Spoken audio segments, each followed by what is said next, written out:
So I feel it's important to start this video by saying if you enjoyed or find any informative value, leave a like. I hate saying that in an introduction, but I fully expect a crowd of users to come to this video in attack mode defending these slander and defamatory hit pieces being thrown at a lot of YouTubers and some game outlets for reporting on the dumpster fire that is Bethesda and Fallout 76 right now. I think a lot of people assume that I hate Bethesda game studios and Fallout, when it's actually the opposite. This developer has created some of the best games I've ever played. Fallout 3 and The Elder Scrolls Skyrim are two of my favorite games ever, and if you've followed this channel, I've hyped up and talked about The Elder Scrolls 6, Starfield, and the next Fallout games for the last few years, making several theory videos on what the setting or main storylines could be for the next Elder Scrolls and Fallout games. I deeply care and love these franchises. Even when Fallout 76 was announced, I was excited for it and being optimistic, but obviously that changed once release day came, because what Bethesda Game Studios delivered was it's a joke. A game that has serious fundamental issues, and objectively it's just not a good video game. It is indeed one of 2018's biggest disappointments and arguably the worst game released this year. I mean, just look at that review score for Fallout 76. On OpenCritic, it has just 2% of reviewers recommending it. And out of 89 reviews, the game sits at a 53 out of 100. Fallout 76 features a beautiful world and some fun exploration, but that's just about it in my opinion. The game has fundamental problems, and even after numerous patches, it still has many bugs that may or may not be resolved. Now, I will say if Bethesda had released the game maybe 6 months from now, I think it would have been much smarter, but they did not. And maybe that's because they didn't want it so close to Rage 2, but this game needed much more development, and it was rushed out the door incomplete. I've been saying this for weeks. If you are enjoying the game, that is great. I'm not at all telling you you cannot like Fallout 76, but I think people need to understand what Bethesda has created is a mess. They can do better, but for some reason they have not. Thankfully, most of the gaming community understands that, except for some of the big fanboys. This happened last year with EA's Star Wars Battlefront 2, and there just always will be people defending companies for the problems that they created. Currently on the Fallout 76 subreddit, there are a few top-ranking threads going after YouTubers and even Kotaku for calling out and I guess voicing their displeasure with the product Bethesda released. The following YouTubers and outlets that seem to be being targeted includes Juicehead, GameRanks, Young Yeah, Review Tech USA, The Quartering, Upper Echelon Gaming, Kotaku, IGN, myself, Mr. Matty Plays, Camelworks, and there's likely more. Pretty much anyone who has said anything negative about Fallout 76 is being targeted with misinformation and kind of slander. The Reddit posts I'm going to be addressing and discussing, like always, will be linked in the description below, but the first one is titled "Kotaku aren't the only ones blatantly plagiarizing Reddit threads. It's done by every gaming news YouTuber as well." And the second is titled "At this point, YouTubers are harming Fallout 76 and its players." And that's actually the one we're going to discuss first. Reddit user DeathMachine985 states, "We all know Fallout 76 has its flaws, but those of us that stuck around also know that the developers behind the project are trying to fix their mistakes and make the game more enjoyable. Unfortunately, those YouTubers who profit off of news related to games need content. I'm sure most of us can agree that Juicehead used to care about the game, but when the popular opinion of Fallout 76 being a trash game came about, he hopped on the hate train and started clickbaiting the crap out of it." Which we'll start there, because there's a theme from many of those protecting Bethesda, which is defending, ignoring, and downplaying anti-consumer practices. You mean to tell me that the Atomic Shop reselling tons of Fallout 4 items is a mistake? Lunchboxes that come in bundles being data mined, with at the very least gameplay affecting boosts, is a mistake? Pricing a Power Armor skin for nearly the same price as Fallout 4's Nuka World DLC is a mistake? Manipulating players into believing they are buying new emotes for a discount is a mistake? Not delivering originally on what was promised for a $200 deluxe version of Fallout 76 is a mistake? Refusing to refund Fallout 76 after you download the game is a mistake? And releasing the game in an unfinished or unpolished state is a mistake? A mistake is something that maybe happens once. These are not mistakes, and I could have kept going with more examples. This is a disaster, and the only one to blame is Bethesda. Also, I find it very strange how many Bethesda fans are turning on Bethesda YouTubers now for calling out these quote-unquote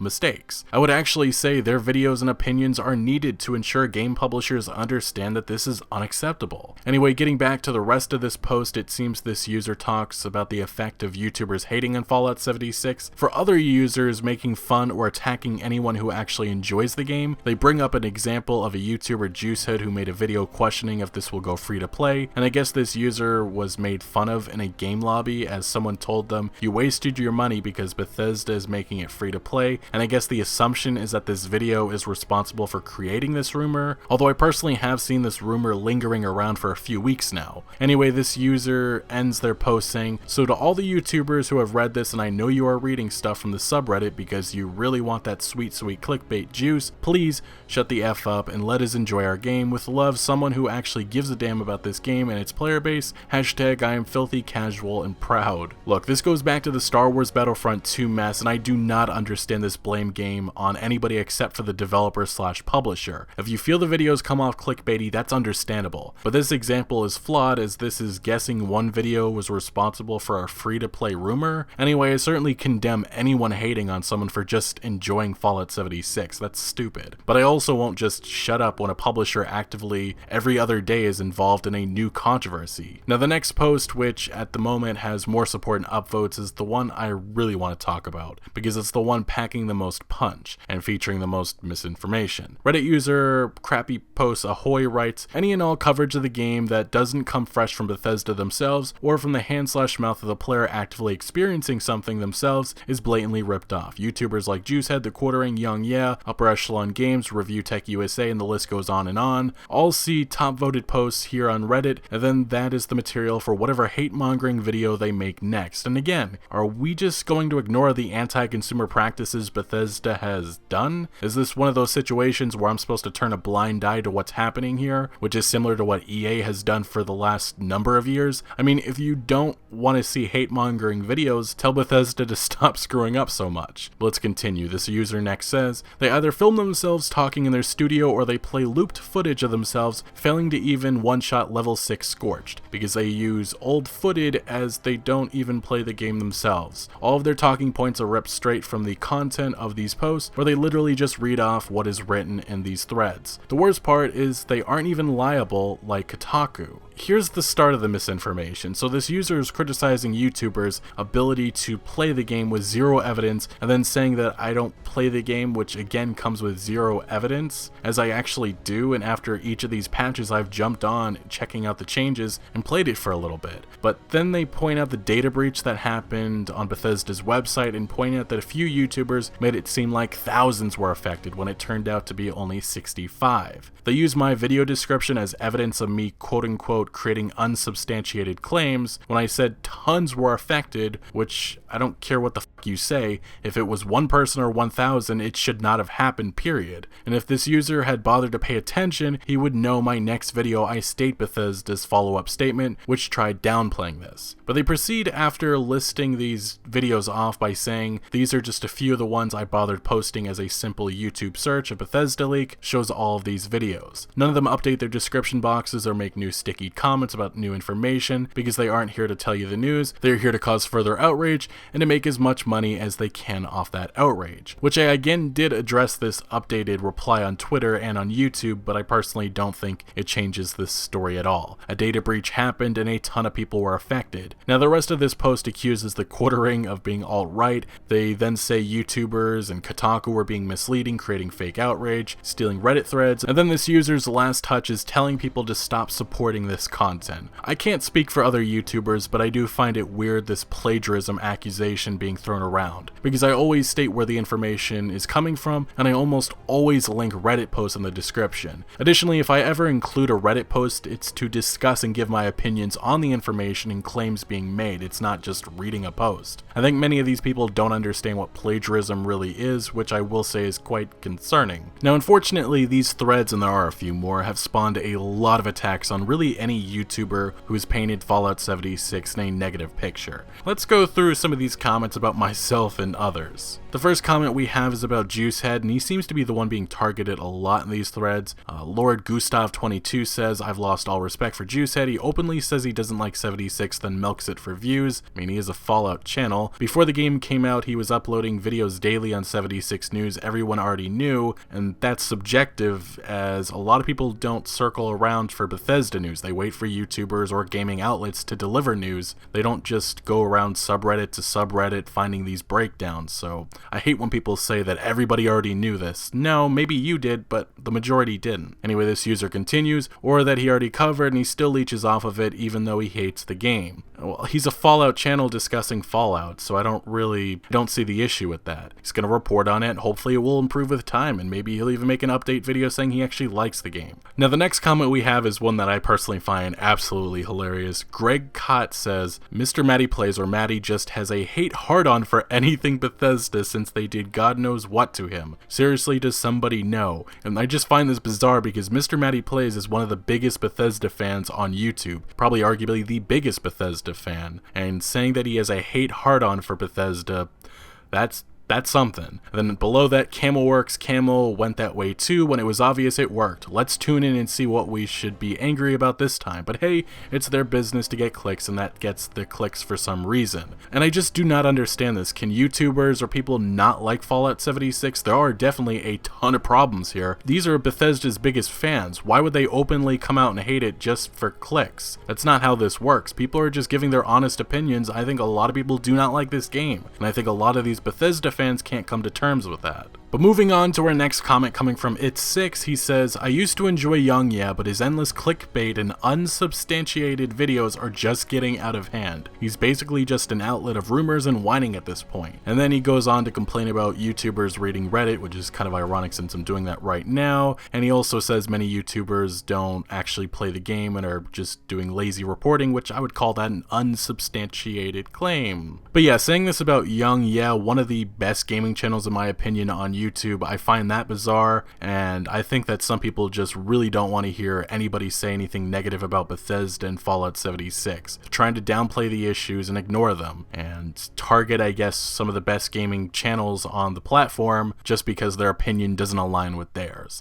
That's what I think's happening. Now, to get to some of the comments about myself, Brodius says, I'm calling out Legacy, Killa HD in particular. Dude's put out 11 anti-Fallout 76 videos in the last month. That's roughly 3 a week. The rest are anti-Red Dead Online, sprinkled with a few miscellaneous topics. And I will say I find that comment bizarre because people have said that I haven't been hard enough on Rockstar for Red Dead Online. Just the irony with that statement. But I mean, I've uploaded 30 to 40 videos in the last month or two, maybe even more, so I don't understand this, and it's not my fault that Bethesda keeps screwing up and there's a new controversy every other day. If you want to blame somebody, blame Bethesda for screwing up. But the final comment that I'm going to read coming from PyroFreak73, he says, it's kind of sad, people just dying to say some BS negative crap. Legacy literally made 2 videos of Fallout 76 in a row that talked about the same loot boxes found title and had pretty much a one-for-one analysis on the found information. I get keeping Bethesda accountable, I get this game even now still has issues, but this is getting old at this point, and I will say those 2 videos are completely different. The reason why I brought the loot boxes back up was there was more concerns, more data I went through, and also Bethesda's silence that I wanted to point out. They are not reacting to this, which is very interesting, and it's telling about the situation that they can't just come out and say, yeah, we're not doing pay to win with Fallout 76 at all. This is just a mistake. But they didn't say that, and they still remain quiet on this issue as of recording. Now, a comment under that coming from Alberia says, I'm losing respect for everyone that keeps chatting crap about 76 without offering anything new. Bethesda has not done anything worse outside the launch week, yet they can't help but talk about Bethesda like it's destroying everything. You can't simultaneously say Bethesda games are dated and doing damage to the industry. You can't have it both ways made. Either they're relevant or irrelevant, and are we just ignoring all the controversy that has come since release, all the mistakes Bethesda's made? I just don't understand everybody ignoring the real issues that have happened with Fallout 76 and the anti-consumer practices that they have enforced. Now that is the last comment I'm going to read. There are a lot more on a lot of other YouTubers, and it just goes on and on and on, but I wanted to point out the fact that a lot of people are spreading misinformation themselves, unsubstantiated claims, and they're not directing the blame at the real culprit right here, and that's the developer and publisher, Bethesda Game Studios. It's not my fault, that's not your fault, it's their fault for what's happening with Fallout 76, and I think a lot of people cannot accept this truth. I sincerely believe that a lot of these people are having trouble accepting that Bethesda pulled an EA. I will give credit to the Fallout subreddit for actively holding Bethesda accountable, but recently we've been discussing Fallout 76's lunchboxes that have been found in the game's files. These lunchboxes gave the impression they will have gameplay-affecting mutations and can be sold in bundles in the Atomic Shop sometime in the future, which at this point probably will not happen. Bethesda VP Pete Hines previously stated that there would not be loot boxes or anything other than cosmetics. These behind-the-scenes moves clearly dispute that claim. The issue here is that Bethesda has promised transparency, and yet still silence on this problem. If there was nothing to worry about, why not come out and say something? The silence is telling, but I will give an example of a developer that has done it right. There was concerns at one point that Cyberpunk 2077 would feature microtransactions. Before this became a big issue, the CD Projekt Red team took to Twitter and essentially told everyone there's nothing to worry about, no microtransactions, and they leave greed for others. In this situation, CD Projekt Red addressed the problem fast and committed to consumers they would not be engaging in anti-consumer practices, which is a lesson that many game companies should learn from. Whatever your opinion is of myself or other content creators, understand that blaming this disaster on anybody but Bethesda is foolish. This is their mess that they created, and I promise you, if there is another controversy with Fallout 76, I will be covering it, because people in these publishers need to understand this behavior is not okay, and there are consequences to their actions, no matter what their reputation is. Had there not been so much anger sparked with Star Wars Battlefront 2 last year, EA would have kept their predatory loot boxes in the game. And here in late 2018, hopefully the message to Bethesda is to not release an unfinished bug-filled game that features horrendously priced microtransactions. I'll wrap this video up by saying I don't care if the big Bethesda fans dislike my content or another YouTubers. I just take issue with the notion that Bethesda are saints and Fallout 76 is solely suffering because it's fun to hate on them. No, that's not the case. If you actually have been paying attention, there's a new controversy every few days. The point of my content is to keep people informed. Of course, monetization helps keep the lights on, but I'm not out here living some lavish lifestyle. Can't even afford my own place. I'm living with family. I'm just a guy that likes to talk about video games. A lot of the times I hype them up, whether that be Red Dead Redemption 2, Cyberpunk 2077, or The Outer Worlds. But I also mix in the nonsense that's continually being pulled by publishers. People need to know when they are being screwed, and if it weren't for many channels like Young Yeah or even Jim Sterling, the gaming industry would be far worse. So yes, everything that's going on with Fallout 76 needs to be put into a spotlight, so Bethesda and other publishers understand this is not okay. I mean, just look at what happened after Star Wars Battlefront 2. Publishers have backed off with predatory loot boxes for the most part, but something I've learned is never give these companies an inch, because they always try to find the next monetization scheme they can get away with. Just look at Capcom's new in-game advertisements with Street Fighter V, something that could soon spread like a wildfire throughout this gaming industry. Anyway, what do you guys think of the argument that these users have for defending Bethesda? Let me know your thoughts down in the comment section below, but thank you for watching. Make sure to, well, consider joining my Discord for discussion on videos like this. Links are always in the description, and also follow me on my social media accounts if you haven't already, and I'll see you later.